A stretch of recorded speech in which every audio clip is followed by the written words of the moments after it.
Hello everyone. सो कल की video में हमने फर्स्ट चैप्टर देखा था, दैट इज़ पावर शेयरिंग का ब्रीफ इंट्रोडक्शन।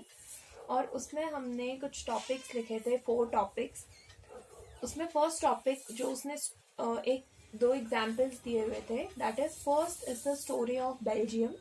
बेल्जियम में क्या क्या चीज़ें हुई, व्हाट वर द केसेस, कितने क्या चीज़ें थी उसमें, और देन उसका अकोमोडेशन की कैसे उसने उन प्रॉब्लम्स के साथ डील किया। तो ये 2 चीज़ें इसमें थी, तो ये 2 चीज़ें हमें देखनी है। ओके, सो फर्स्ट इज, हम सबसे पहले इस टॉपिक में आते हैं, that is story of Belgium कि क्या बेल्जियम की स्टोरी थी और इसमें पावर शेयरिंग किस तरीके से की गई और इसने किस तरीके से इसमें हमारी हेल्प की पावर शेयरिंग में।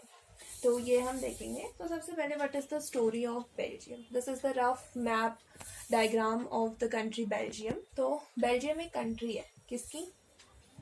यूरोप के अंदर आती है, यूरोप की एक कंट्री है, दैट इज बेल्जियम। और ये क्या है? बहुत ही स्मॉल कंट्री है। स्मॉल कंट्री कैसे कि इसकी पॉपुलेशन भी जो इंडिया है, इंडिया में जो हरियाणा है, हरियाणा की पॉपुलेशन की आधी है यहाँ की पॉपुलेशन, हाफ पॉपुलेशन है, अबाउट 1 करोड़ पॉपुलेशन थी इसकी बस। So it is a very small country. तो अब क्या हुआ, लेकिन इस 1 करोड़ की पॉपुलेशन में भी ऐसा नहीं था कि सब लोग जो थे वो एक ही लैंग्वेज बोलते थे या एक ही चीज को फॉलो करते थे, ऐसा नहीं होता था। इसमें क्या था, जो इस 1 करोड़ में से जो 59% लोग थे ये बोलते थे डच लैंग्वेज, डच बोलते थे। और जो इसमें 40% लोग थे ये बोलते थे फ्रेंच। और जो रिमेनिंग 1% थे ये बोलते थे जर्मन, ये बोलते थे जर्मन।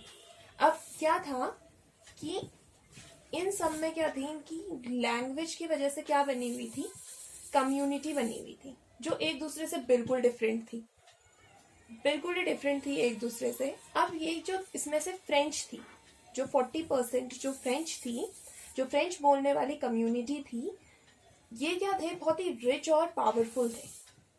जो ये फ्रेंच बोलने वाली कम्युनिटी वाले लोग थे ये बहुत ही रिच और पावरफुल थे। अब रिच और पावरफुल होने की वजह से ना इन्हें कुछ बेनिफिट मिल रहे थे।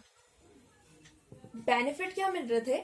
इकोनॉमिक डेवलपमेंट का इन्हें बेनिफिट मिल रहा था, इकोनॉमिक डेवलपमेंट का बेनिफिट मिल रहा था, और दूसरा इन्हें एजुकेशन का बेनिफिट मिल रहा था।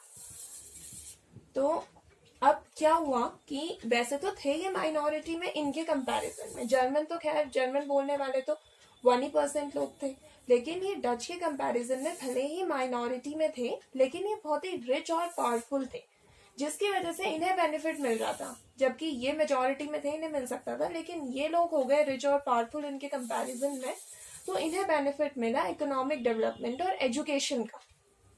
अब इससे क्या हुआ, जो ये बाकी बचे हुए लोग थे, ये जो डच बोलने वाली कम्युनिटी थी, जर्मन बोलने वाली कम्युनिटी थी, इनमें हो गई टेंशन अराइज। इन्हें लगने लग गया डर। इन्होंने देखा कि इनको तो बेनिफिट मिल रहा है, इकोनॉमिक डेवलपमेंट का भी बेनिफिट मिल रहा है, एजुकेशन का भी बेनिफिट मिल रहा है, हमें क्या बेनिफिट मिल रहा है? इन्हें कुछ बेनिफिट नहीं मिल रहा था। तो इनको इनमें अराइज हो गई टेंशन, तो जिसके लिए इन्होंने अपनी आवाज भी उठाई। अराउंड 1950s एंड 1960s के अराउंड ये टेंशन इनमें जनरेट होने लगी।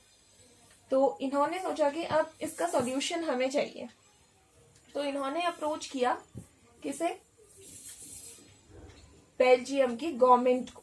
तो बेल्जियम की गवर्नमेंट ने इसके लिए कुछ सॉल्यूशंस निकाले। तो वो टॉपिक है हमारा किसमें? Accommodation in Belgium. तो फर्स्ट जो हम टॉपिक देखा है हमने, स्टोरी ऑफ बेल्जियम, तो इसमें यही था। इन ब्रीफ अगर हम देखें तो कुछ नहीं था, इनकी छोटी सी पॉपुलेशन में लोगों में डिवीजन हो गया लैंग्वेज के बेसिस पे। डच, फ्रेंच और जर्मन बोलने वाले लोगों के बीच में क्या हो गया, डिवीजन हो गया, इनकी बन गई कम्युनिटी।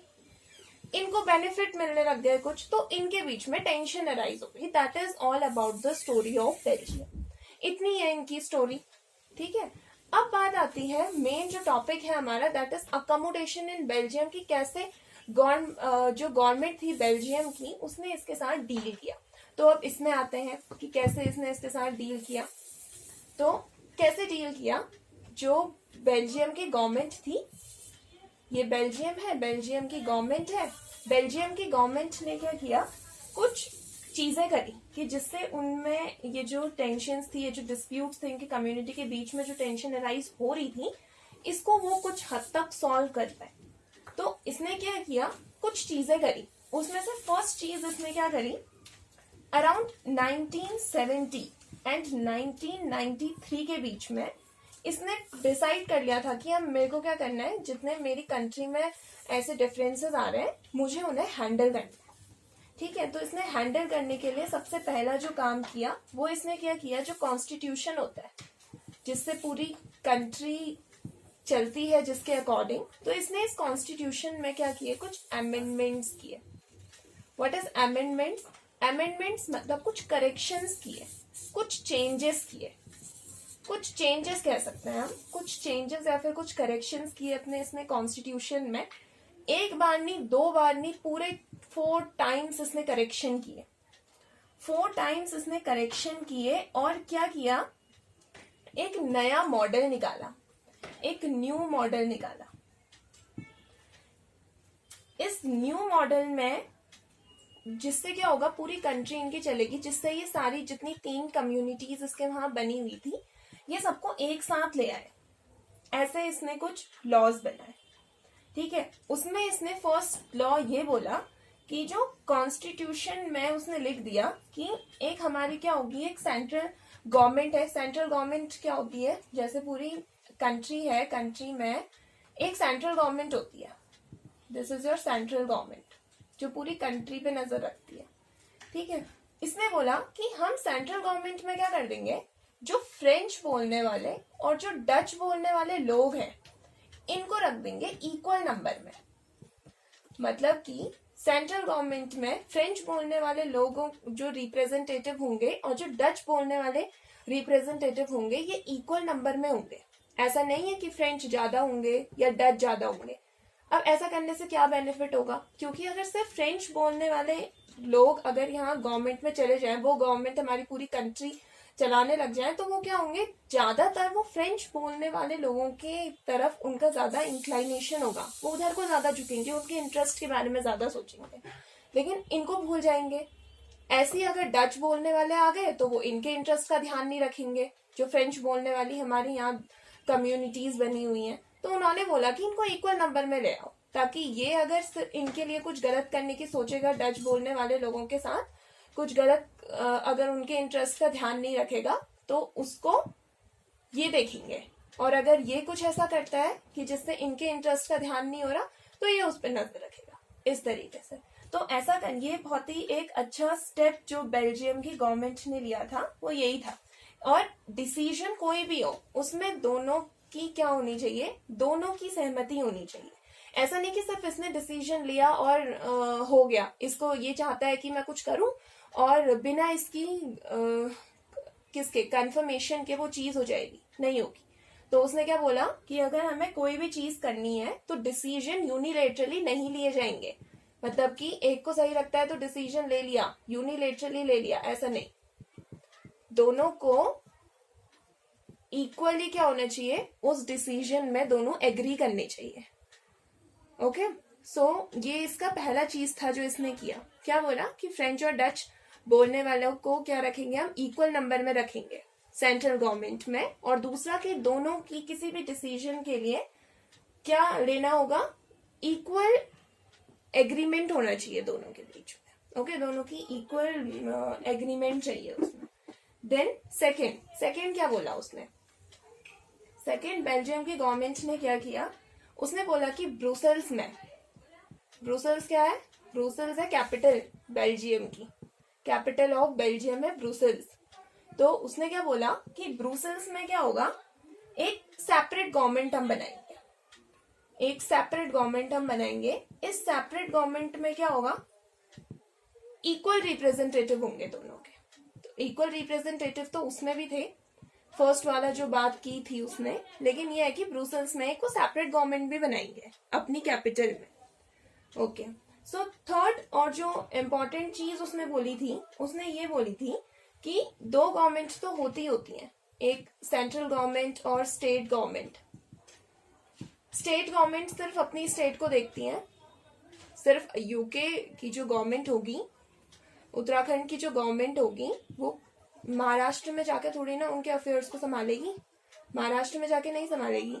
तो इसी तरीके से उसने बोला कि चलो ठीक है कि सेंट्रल और स्टेट गवर्नमेंट तो होगी, इसके साथ साथ हम एक और क्या बनाएंगे, एक और गवर्नमेंट बनाएंगे जिसका नाम क्या है, कम्युनिटी गवर्नमेंट रखा है इन्होंने, कम्युनिटी गवर्नमेंट। अभी क्या है कम्युनिटी गवर्नमेंट? कम्युनिटी गवर्नमेंट, ये कम्युनिटी गवर्नमेंट को इलेक्ट करेंगे, इलेक्टेड बाय, कौन इलेक्ट करेंगे? इन्हें इलेक्ट करेंगे यही people belonging to the Dutch, French और जर्मन स्पीकिंग। जो डच, फ्रेंच और जो जर्मन स्पीकिंग लोग हैं ये इसको इलेक्ट करेंगे, ये तीनों मिलके इस कम्युनिटी गवर्नमेंट को क्या करेंगे, इलेक्ट करेंगे। अब उसने बोला कि इसका काम क्या होगा? इस गवर्नमेंट का काम होगा, हर गवर्नमेंट का एक सेपरेट रोल होता है, तो इसका भी ये काम था कि और चीजें तो नहीं, जितनी भी एजुकेशनल रिलेटेड इश्यूज हैं, एजुकेशन से रिलेटेड जितने भी इश्यूज हैं, कल्चरल जितने भी इश्यूज हैं और लैंग्वेज रिलेटेड जितने भी इश्यूज होंगे, इन तीनों इश्यूज को ये गवर्नमेंट देखेगी, ये इसका काम होगा। इलेक्ट तो ये करेंगे, इसे ये लोग ही करेंगे, लेकिन इसका काम क्या होगा कि जितने भी एजुकेशनल, कल्चरल और लैंग्वेज रिलेटेड इश्यूज हैं उनको ये हैंडल करेगी कम्युनिटी गवर्नमेंट। ओके, सो अब ये क्या है, द ओनली थिंग इज ये थोड़ी कॉम्प्लिकेटेड है। ओके, ये थोड़ा कॉम्प्लिकेटेड इन्होंने पूरा क्या बना दिया था, स्ट्रक्चर बना दिया था इसका, जितना भी ये बेल्जियम जो नया मॉडल लेके आई थी बेल्जियम की गवर्नमेंट, ये थोड़ा सा कॉम्प्लिकेटेड था, लेकिन इसने बहुत हेल्प करी, इट वॉज वेरी हेल्पफुल। ये बहुत हेल्पफुल रहा उनके बीच के डिफरेंसेस को मिटाने में, डिफरेंसेस बिटवीन कम्युनिटीज, इसको हटाने में ये क्या रहा, बहुत हेल्पफुल रहा। ठीक है, तो although it was complicated but it was very good. ये गुड कैसे था, ये जब हम नेक्स्ट टॉपिक पढ़ेंगे नेक्स्ट वीडियो में, that is what, story of Sri Lanka. Third topic ये था, स्टोरी ऑफ श्रीलंका। तो ये कैसे अच्छा था ये उससे कंपेयर करके पता चल जाएगा कि कैसे अच्छा था। Okay, so for the next video please stay tuned.